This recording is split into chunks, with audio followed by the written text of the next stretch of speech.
1960-yillar Sovet Ittifoqi.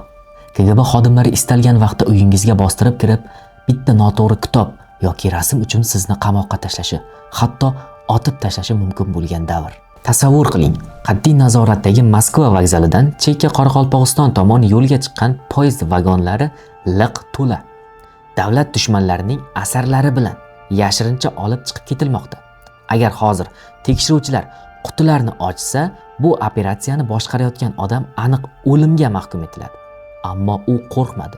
U butun boshli davlat byudjetidan millionlab so'm o'g'irlab, uni davlatning o'zi taqiqlagan san'atni sotib olishga sarflayotgan edi. Ommaviy ahamiyatga ega insonlar tanishtiruvida sizning yordamchingiz men Diyorbek Turopov. Boshladik.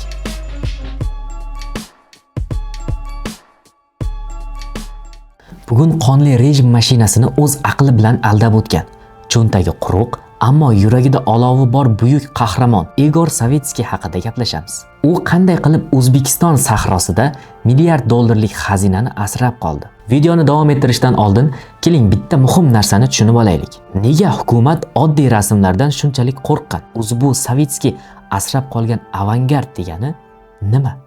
Keling buni sodda tilda tushuntirib beraman. Tasavvur qiling, siz pasportga rasmga tushyapsiz. Qoidalar qat'iy. To'g'ri qarash kerak, kulish mumkin emas, orqa fon oq bo'lishi shart. Sovet davridagi sotsialistik realizm xuddi shu pasport rasmi edi. Hukumat rassomlarga faqat baxtli ishchilarni, mo'l hosilni va dohiylarni chizasan, hammasi ideal bo'lishi shart deb buyruq bergan edi. Avangard esa bu insonning ichki kechinmalari, qo'rquvi yoki hayratining bo'yoqlardagi ko'rinishi. Bu xuddi bugungi kundagi ijtimoiy tarmoqlardagi filtrlarga o'xshaydi. Faqat ming chandon chuqurroq. Agar rassomning ichida dard bo'lsa, u osmonni qora, odamlarning yuzini esa geometrik shakllarda to'rtburchak qilib chizishi mumkin edi. Bu orqali rassom tizimdagi og'riqni, ochlikni ko'rsatgan. Hukumat esa bunday erkin fikrlashdan o'lgudek qo'rqqan. Erkin fikrlaydigan, chizadigan rassomlar jinni, xalq dushmani deb e'lon qilingan. Asarlari yoqib yuborilgan. O'zlari esa Gulag degan dahshatli mehnat lagerlariga surgun qilingan. Savitskiy esa xuddi shu o'limga mahkum qilingan jinnilarning asarlarini qidirishga tushgan. Asli keyflik aristokrat oiladan chiqqan Igor Savitskiy 1950-yillarda Qoraqalpog'istonga arxeologik ekspeditsiya bilan keladi va bu yerga oshiq bo'lib butunlay qolib ketadi. 1966-yilda u juda katta qiyinchiliklar bilan Nukusda muzey ochishga erishadi. Uning asosiy missiyasi shundan keyin boshlanadi. U Moskva, Leningrad, Toshkent va Samarqand shaharlarini kezib, otib tashlangan yoxud qamoqda yotgan rassomlarning bevalarini qidirib topadi. Birov chordoqqa yashirgan, birov yerto'lada sichqonlarga yem bo'layotgan, ustida o'tin yorilgan asarlarni ko'ziga yosh olib yig'ib chiqadi. Uning pullari yo'q edi. Savitskiy byurokratiyani qurol qildi.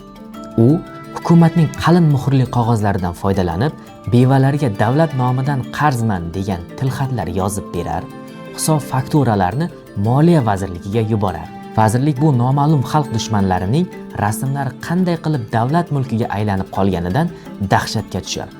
Ammo hujjatlar rasmiylashtirib bo'lingani uchun pulni to'lashga majbur bo'lardi. U tizimni o'zining quroli bilan mag'lub etgan edi. Keling endi u hayotini xavf ostiga qo'yib, asrab qolgan rasmlarning ba'zilarini ko'ramiz va ularning mazmunini tushunishga harakat qilamiz. Mana bu rasm muzeyning ramzi hisoblangan buqa. Uning muallifi Vladimir Lesenkoni sovetlar ruhiy kasalxonaga qamab, yo'q qilib yuborishgan edi. Asardagi eng dahshatli va e'tiborni tortuvchi detal buqaning ko'zlari. Ular tubsiz qop-qora tuynuklarga, aniqrog'i tomoshabinga to'g'ridan-to'g'ri o'qtalgan miltiqning qo'shaloq do'lalariga o'xshaydi. Bu usul psixologik bosim va qo'rquvni maksimal darajaga olib chiqadi.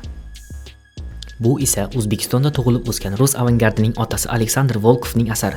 Mutaxassislarning aytishicha, bugungi kunda auksionda bu rasmlarning bittasi o'rtacha 2 million yevrodan ortiq narxda sotilishi mumkin. San'atni uncha tushunmaydigan odam qarab g'alati-ku, odamlarning yuzi yo'q, hamma joyi uchburchak va geometrik shakllar-ku deyishi mumkin. Sirlilik ham shunda. Volkov yalandiq, soxta kulib turgan terimchilarni emas, balki O'rta Osiyo quyoshining haroratliligi, mehnatning og'irligi, tuproqning haroratini uchburchak olovrang shakllarda ifodalagan. Rasmga uzoqroqdan qarasangiz, paxta dalasidagi jazirama haroratni jismonan his qilasiz. 1990-yillarda temir parda quladi. G'arb jurnalistlari va siyosatshunoslari O'zbekistonga yopirilib kelishdi. Ular Nukus muzeyiga kirishdi-yu, o'z ko'zlariga ishonishmadi.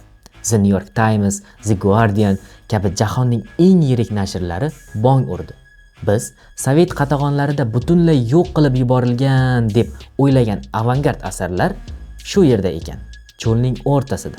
Ular muzeyni dahshatli darajada hayrat bilan sahrodagi Louvre deb atashdi. Sovetskiy amalga oshirgan ish bu insoniyat tarixidagi eng yirik va eng muvaffaqiyatli madaniy qutqaruv operatsiyasi edi. Bugun o'sha asarlar o'zbek xalqining faxri, bebaho mulkidir. Biz esa shunday daho insonlar, ommaviy ahamiyatga ega qahramonlar haqida baralla gapirishda davom etamiz. Agar ushbu videomiz sizga manzur bo'lgan bo'lsa, kanalimizga obuna bo'ling, videoga like bosing va do'stlaringiz bilan ulashing. Shunda bizning ijodimizni qo'llab-quvvatlagan bo'lasiz. Bugungi kunda Nukus muzeyi rus avangard san'ati bo'yicha dunyoda Sankt-Peterburgdagi Rus muzeyidan keyin 2-o'rinda turadi. Markaziy Osiyo bo'yicha esa 90 mingdan ortiq eksponati bilan mutlaqo tengsizdir. E'tibor bering, Sankt-Peterburgdagi muzey orqasida ulkan davlat mashinasi, podshohlar g'aznasi turgan. Nukus muzeyining orqasida esa cho'l o'rtasida turgan bitta qaysar arxeolog, Igor Savitskiy turgan xolos. Ammo qahramonlikning to'lovi og'ir edi. Savitskiy bu milliardlik xazinaning ichida yashasa-da, umrining oxirigacha Nukusda, ta'mirga muhtoj hujrada yashadi. Uning boyligi faqat san'at edi. U san'atni nafaqat asrab qoldi, balki san'at uchun o'z hayotini fido qildi. U o'limidan oldin faqat bitta narsani vasiyat qildi. Meni Nukusda, o'zimning Qoraqalpoq tuprog'imda dafn etinglar. 1984-yilda bu buyuk qahramon o'zi qutqarib qolgan muzeyga uncha uzoq bo'lmagan qabristonga dafn etildi.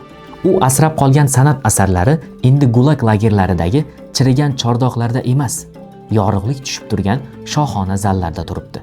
Igor Savitskiy isbotladiki, bitta insonning haqiqiy irodasi istalgan diktaturadan, istalgan avtoritar mashinadan kuchliroq bo'lishi mumkin.